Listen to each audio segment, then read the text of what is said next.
Hey guys, so I chose Howard Gardner as my educational theorist, and I'll start off with a short little biography. So, Howard Gardner was born in July of 1943, just a few years after his parents fled from Germany. Growing up as a little boy, he was known to be very studious and he enjoyed playing the piano. He went to a local prep school for a high school and then went to Harvard University to pursue a degree in law. While at Harvard University, he had Erik Erikson as a tutor, and he really inspired Gardner to pursue psychology rather than law. Also, while at Harvard, he met Jerome Bruner and David Reisman, and they really gave him the interest to study the way that humans think. He stayed at Harvard all the way until he received his PhD, where he did his dissertation in style sensitivity. Gardner was given numerous awards for his many educational accomplishments, and many colleges gave him honorary degrees as well.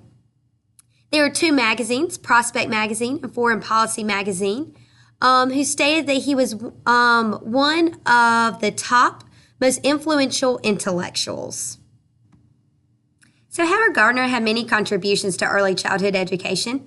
He is mainly known for his theory of multiple intelligences, and many people refer to him as the father of multiple intelligences. And this is really just his belief on how students are able to think and learn. He believed that no student has one IQ, but rather the different intelligences have their own IQ. He studied the relationship between creativity and intelligence to help him come up with his theory.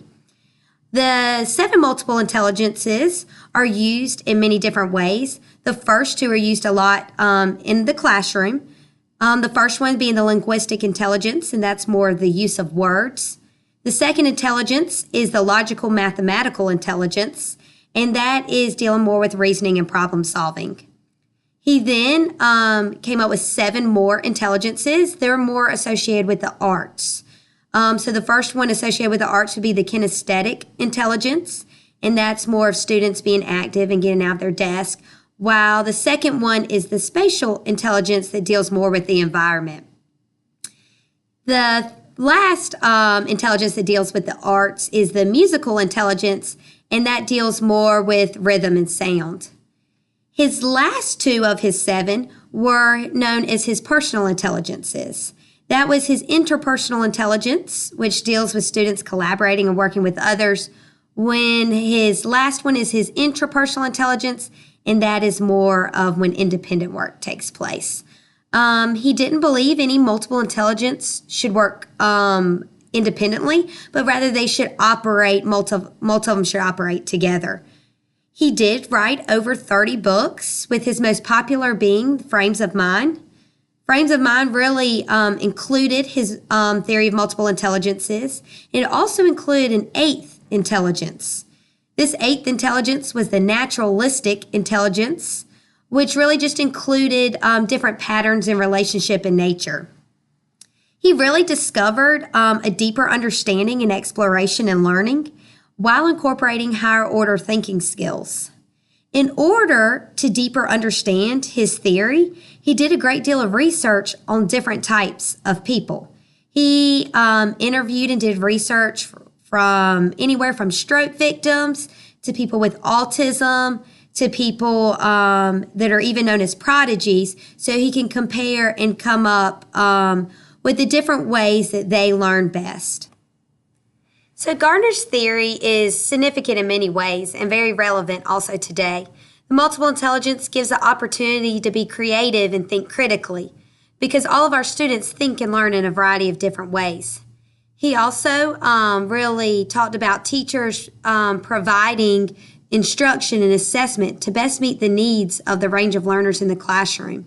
And he said this really needs to be done with appropriate planning and reflecting on the teacher's part, because using his theory of multiple intelligence is really more of a personalized way of teaching.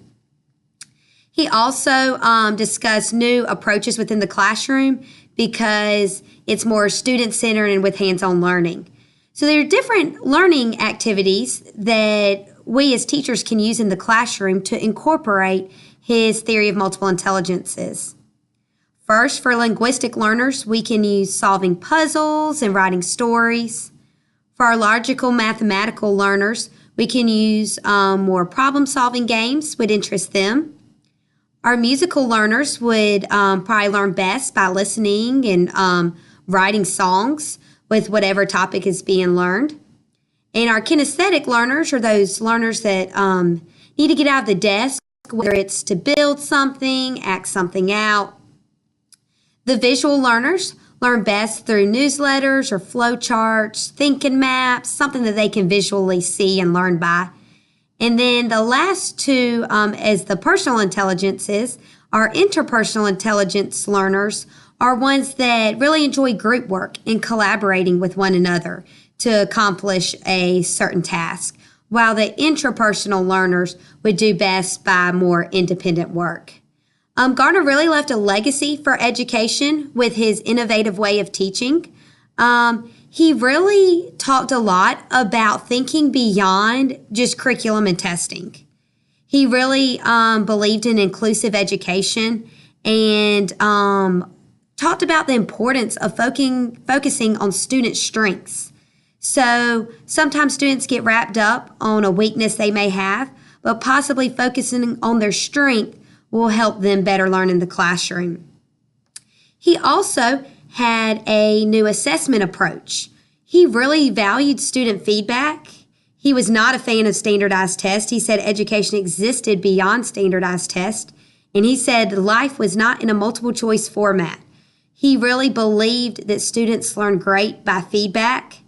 He really also valued project-based learning because he said projects really show true learning and understanding that is done by the students. His multiple intelligence theory has had a phenomenal impact on early childhood education, including teachers in the present and in the past.